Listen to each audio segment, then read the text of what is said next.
Early blue and white transferware pottery plates. What you should be looking out for. It's a miracle that after circa 220 years plus, early blue and white transferware is commonly found in antique shops and markets. It is hard to imagine that these items were produced in the era of men in tricorn hats, where there were no motor vehicles nor proper roads. They are specimens that are probably older than the house you live in, or even anything you care to view out of your window. Yet for the most they look as fresh as the day they left the factory. What tales they could tell if they could talk. Let's discuss early wares. First of all, if you shine a torch through a plate and you can see light, then it's porcelain, not pottery. Look on the back. If you can see the words Made in England, it's 20th century or younger. The word England indicates 1890 onwards. Any form of registration will be 1842 or newer. Any kind of scroll or cartouche with a title in it, it is generally but not always 1820s or onward. What we are looking for is the older stuff, plates that go back to the very gestation of this genre, approximately the 1790 to 1820s period.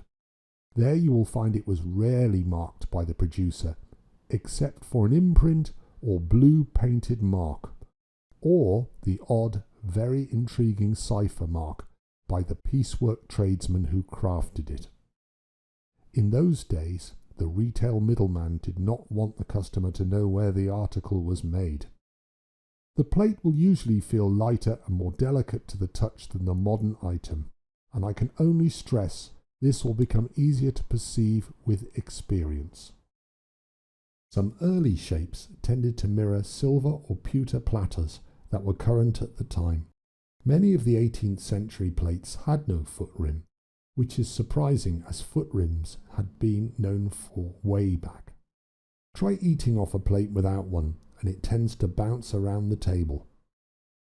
You will find the vast majority of these early wares are in the Chinese estuary scene style, and there is a good reason for this. For about a century and a half, enormous quantities of blue and white porcelain from China had been imported, first by monarchs, then very rich landed gentry as a status symbol. It is difficult for us in the 21st century to understand the mystery, the wonderment of China and the Orient that our forefathers felt. I suppose the nearest we come to it nowadays is space exploration or perceiving life at the very lowest part of the oceans. A minor revolution happened in the mid-1700s with the perfection, though not the invention by Josiah Wedgwood, of a pottery fabric called creamware, which virtually overnight rendered obsolete the existing tin-glazed earthenware that the majority of the population had used. Suddenly, the balance of porcelain and pottery ownership between the upper classes and the newly emerging middle classes was blurred. Catherine the Great of Russia and Queen Charlotte, wife of George III, were keen customers of creamware. In about 1775, someone found if they added a little cobalt to the glaze of the creamware, you could achieve a whitish look that could in some ways ape the imported Chinese wares. This became known as pearlware, however hand-painting each plate was costly and time-consuming. This is where the invention of transferware came in. A copper plate would be engraved, ink would be rolled onto the copper and wiped off. Then paper would be pressed onto it, then peeled off and applied to the biscuit firing of a plate, then washed off once the plate had absorbed the ink, etc. The process, invented by others, though undoubtedly improved by Spode in the mid-1780s, the first attempts are generally crude, rudimentary, and totally fascinating. Although there are a few exceptions to the rule, one thing that makes any transfer plate prior to circa 1803 easy to recognise is that it will invariably be line engraved. Until there were improvements in the type and quality of paper used, any variations in shade were done on the copper plates by cutting in lines with an instrument known as a burin. Although cobalt, due to its stability at high temperature, has been the pigment of choice for potters for centuries, it can be nasty stuff, often containing arsenic. In the early 19th century, little by little, the formula for pearlware glazes improved, and the amount of cobalt was reduced until it finally morphed into something we call whiteware in approximately 1820, and we are still using at the present day. So when looking at the foot rims of plates, if we find the blue pooling of cobalt glaze, that is an indication it is pearlware. Early patterns were abundantly copied, exchanged, bought or pirated. It was very much of a collective industry where people and ideas freely flowed. Gradually, some manufacturers decided to add figures to the Chinese scenes in European dress and other bizarre elements. This interesting phase is known as transitional chinoiserie and can be broadly dated, in my opinion, from about 1790 to 1810.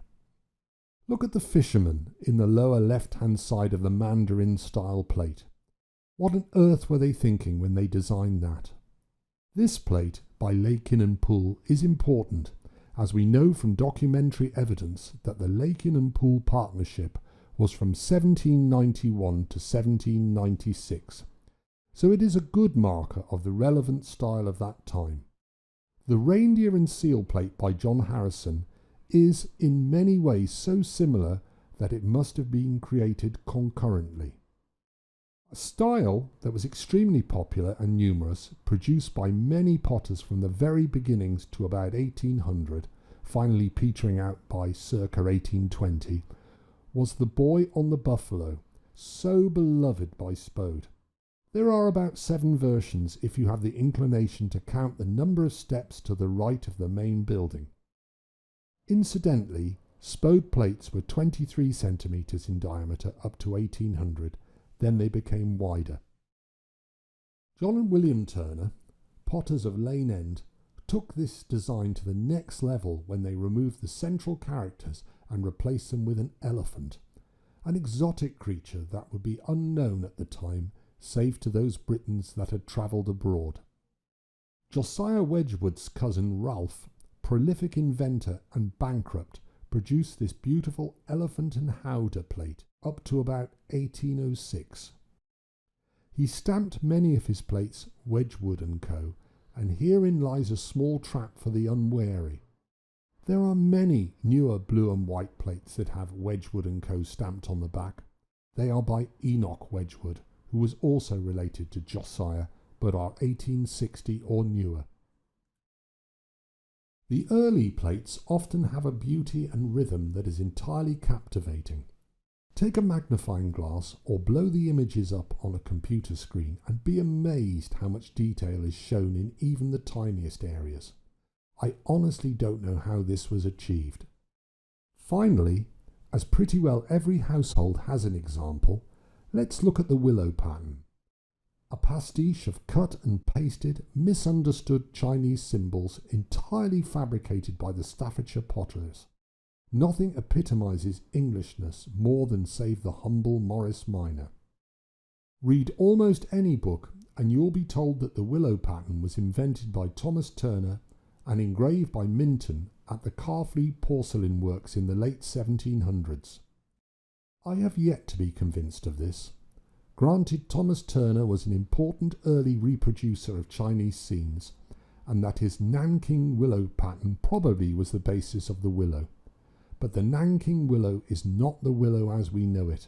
It was Josiah Spode, that supreme marketing man, who added the all-important bridge, that focal point with the 3 men on it, which set the style for the most iconic and enduring brand identity the world has ever seen. How do you attribute a plate to a maker when over 500 potteries worldwide have produced it? Without backstamps or markings, virtually impossible. Counting the number of apples or pine nuts on the tree is an old wives' tale. What do I look for? Well, the Chinese bridge should have 3 arches as Chinese folklore dictates, so when I see 5 arches I smile. My holy grail is to find the fabled early Minton example, circa 1815, with the gables of the small central buildings totally hatched in with blue. I do hope you've enjoyed this short video, and happy hunting!